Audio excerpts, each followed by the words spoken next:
Welcome two science talks. അപ്പോൾ ഇന്നത്തെ ക്ലാസ്സിൽ നമ്മൾ സിംപാട്രിക് സ്പീസിയേഷൻ എന്താണ്, അതിൻ്റെ എക്സാമ്പിൾ വെച്ചിട്ടാണ് ഈ ഒരു ലെസൺ എക്സ്പ്ലെയിൻ ചെയ്തിരിക്കുന്നത്. അപ്പോൾ ക്ലാസ്സിലോട്ട് പോവാം. ഇതിനു മുന്നേ ഞാൻ അലോപാട്രിക് സ്പീസിയേഷൻ്റെ ഒരു ഡീറ്റെയിൽഡ് ആയിട്ടുള്ള വീഡിയോ ഇട്ടിട്ടുണ്ട്. അപ്പം ആദ്യം അത് എല്ലാവരും പോയി കാണാം. പിന്നെ സ്പീസിയേഷൻ്റെ ഡിഫറെൻറ്റ് ടൈപ്സും അതിൻ്റെ എന്തൊക്കെ കാരണങ്ങൾ കൊണ്ടാണ് സ്പീസിയേഷൻ ഉണ്ടാകുന്നതെന്നും ഇട്ടിട്ടുണ്ട്. Symbiotic speciation എന്ന് പറയുമ്പോൾ a new species emerges from a single population within the same geographic area without physical barrier to gene flow. അപ്പോൾ ഇവിടെ നമ്മൾ മെയിനായിട്ട് നോക്കേണ്ട കാര്യം ഒന്ന് സിംഗിൾ പോപ്പുലേഷൻ ആണ്. ഒരു പോപ്പുലേഷൻ്റെ ഉള്ളിൽ തന്നെയാണ് ഈ ഒരു സ്പീസിയേഷൻ നടക്കുന്നത്. പിന്നെയോ ഇവിടെ ഫിസിക്കൽ ബാരിയർ ഒന്നും ഇല്ല, വിത്തൗട്ട് എനി ഫിസിക്കൽ ബാരിയർ ആണ്. അതായത് ഒരു പോപ്പുലേഷൻ്റെ ഉള്ളിലെ തന്നെ മറ്റ് ചില കാരണങ്ങൾ കൊണ്ട് ഒരു സ്പീഷീസ് ഉണ്ടായി വരുന്നു. അവിടെ ജിയോഗ്രാഫിക് സെപ്പറേഷൻ നടക്കുന്നില്ല, പക്ഷെ റീപ്രൊഡക്റ്റീവ് ഐസൊലേഷൻ നടക്കുന്നുണ്ട്. അപ്പോൾ എക്സാമ്പിൾ വെച്ച് പറയുമ്പോൾ അതിൻ്റെ കാര്യകാരണങ്ങൾ മനസ്സിലാകും. അപ്പം ക്യാരക്ടറിസ്റ്റിക്സ് എന്താണ് എന്നാണ് പറയുന്നത്. സോ ഫസ്റ്റ് വൺ പറയുന്നത് speciation occur through genetic polymorphism. അതായത് ഈ ഒരു ജനറ്റിക് പോളിമോർഫിസം എന്നുള്ള ടേം ഇവിടെ യൂസ് ചെയ്യുന്നത് എന്തുകൊണ്ടാണെന്ന് വെച്ചാൽ അവിടെ ജീൻസിൽ ചേഞ്ച് ഉണ്ടാവുകയാണ്. അതായത് ഒന്നിൽ കൂടുതൽ അലീൽസ്, പുതിയ ക്യാരക്ടേഴ്സ് വരികയാണ്. പക്ഷേ അത് സെയിം പോപ്പുലേഷനിൽ തന്നെയാണ് നടക്കുന്നത് എങ്കിൽ അതിനെയാണ് ജനറ്റിക് പോളിമോർഫിസം എന്ന് പറയുന്നത്. ഒരു സെയിം പോപ്പുലേഷനിൽ തന്നെ പല ടൈപ്പ് അലീൽസ് വരിക, അതിനാണ് ജനറ്റിക് പോളിമോർഫിസം എന്ന് പറയുന്നത്. അപ്പോൾ ഈ ഒരു ജനറ്റിക് പോളിമോർഫിസം വഴിയാണ് സിംപാട്രിക് സ്പീസിയേഷൻ ഉണ്ടാകുന്നത്. രണ്ടാമത്തെ ക്യാരക്ടർ എന്ന് പറയുന്നത് വിത്തൗട്ട് എനി ജിയോഗ്രഫിക് സെപ്പറേഷൻ. അതായത് ഇവിടെ ജിയോഗ്രഫിക് സെപ്പറേഷൻ നമ്മൾ അലോപാട്രിക് സ്പീസിയേഷൻ പറയുമ്പോൾ അവിടെ ജിയോഗ്രഫിക് സെപ്പറേഷൻ പറഞ്ഞിട്ടുണ്ട്, റിവർ, മൗണ്ടെയിൻ, ഐലൻഡ്. പക്ഷേ ഈ ഒരു സിംപാട്രിക് സ്പീസിയേഷന് റിവർ എന്ന് പറയുന്ന ബാരിയർ ഇല്ല, മൗണ്ടെയിൻ ഇല്ല, ഐലൻഡ് ഇല്ല. ഈ ബാരിയേഴ്സ് ഒന്നും ഫോം ചെയ്യുന്നില്ല, സെയിം പോപ്പുലേഷൻ തന്നെയാണ് ഉള്ളത്. അതാണ് സെയിം ജിയോഗ്രാഫിക് ബാരിയർ അല്ലെങ്കിൽ സെപ്പറേഷൻ ഇല്ല. മൂന്നാമത്തത് സെയിം ജിയോഗ്രഫിക് ഏരിയ, അതായത് ഏത് സ്ഥലത്താണോ ഉള്ളത് അവിടെ തന്നെയാണ് ആ സ്പീസിയേഷൻ നടക്കുന്നത്. പക്ഷെ അവിടെ എന്ത് നടക്കുന്നുണ്ട്? റീപ്രൊഡക്റ്റീവ് ഐസൊലേഷൻ നടക്കുന്നുണ്ട്.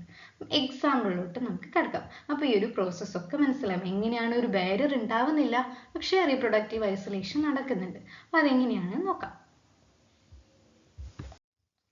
ഓക്കെ, അപ്പോൾ ഇതിനൊരു ബെസ്റ്റ് എക്സാമ്പിൾ നമ്മൾ സിംപാട്രിക് സ്പീസിയേഷൻ എന്ന് പറയുമ്പോൾ അതിന് ബെസ്റ്റ് സ്യൂട്ടഡ് ആയിട്ടുള്ള ഒരു കമ്പലിംഗ് എക്സാമ്പിൾ എന്ന് പറയുന്നത് നമ്മുടെ നോർത്ത് അമേരിക്കയിലുള്ള മെഗോട്ട് ഫ്ലൈ എന്ന് പറയുന്ന ഒരു ഇൻസെക്റ്റ് ആണ്. മെഗോട്ട് ഫ്ലൈ.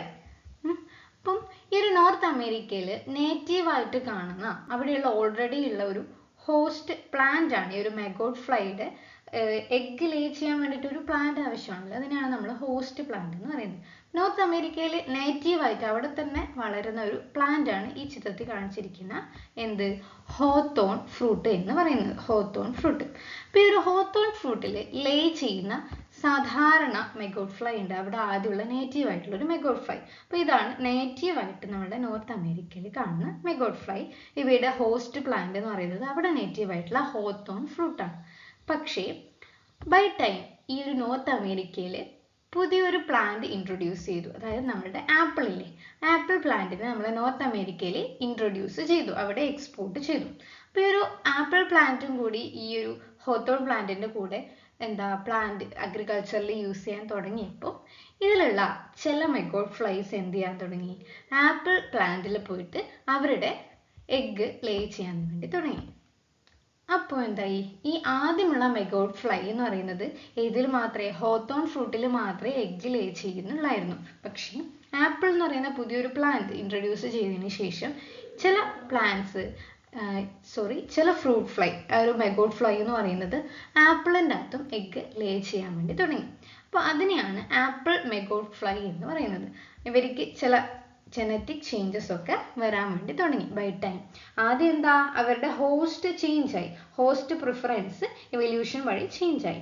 അതിനുശേഷം ചില ഗ്രൂപ്പ്, ഒരു ഗ്രൂപ്പ് ഉണ്ട്, അതായത് ഇതിനെയാണ് ആദ്യമുള്ളതിനെയാണ് നമ്മൾ ആൻസെസ്ട്രൽ സ്പീഷീസ് എന്ന് പറയുന്നത്. അത് ഹോത്തോൺ ഫ്രൂട്ടിൽ തന്നെ എന്ത് ചെയ്യാൻ വേണ്ടി തുടങ്ങി? ലേ ചെയ്യാൻ വേണ്ടിയിട്ട് കണ്ടിന്യൂ ചെയ്തു. പക്ഷെ ചിലത് ആപ്പിൾ ഫ്രൂട്ടിലേക്ക് എഗ്ഗ് ലേ ചെയ്യാൻ വേണ്ടി തുടങ്ങി. അപ്പോൾ ബൈ ടൈം അവ മാറി മാറി മാറി അവിടെ റീപ്രൊഡക്റ്റീവ്ലി ഐസൊലേറ്റഡ് ആയി. ഇവർ രണ്ട് സ്പീഷീസ് ആയിട്ട് മാറി.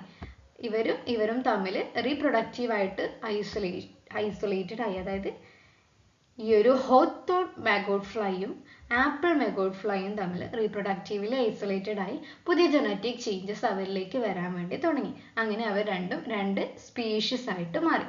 ഇവിടെ ഇതൊക്കെ നടക്കുന്നത് സെയിം ജിയോഗ്രഫിക് ഏരിയയിൽ തന്നെയാണ്. അവിടെ വേറൊന്നുമില്ല.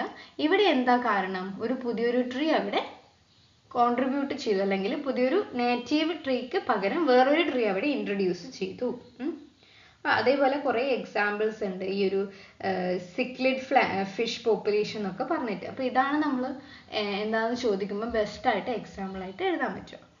അപ്പോൾ ഇത്രയേ ഉള്ളൂ.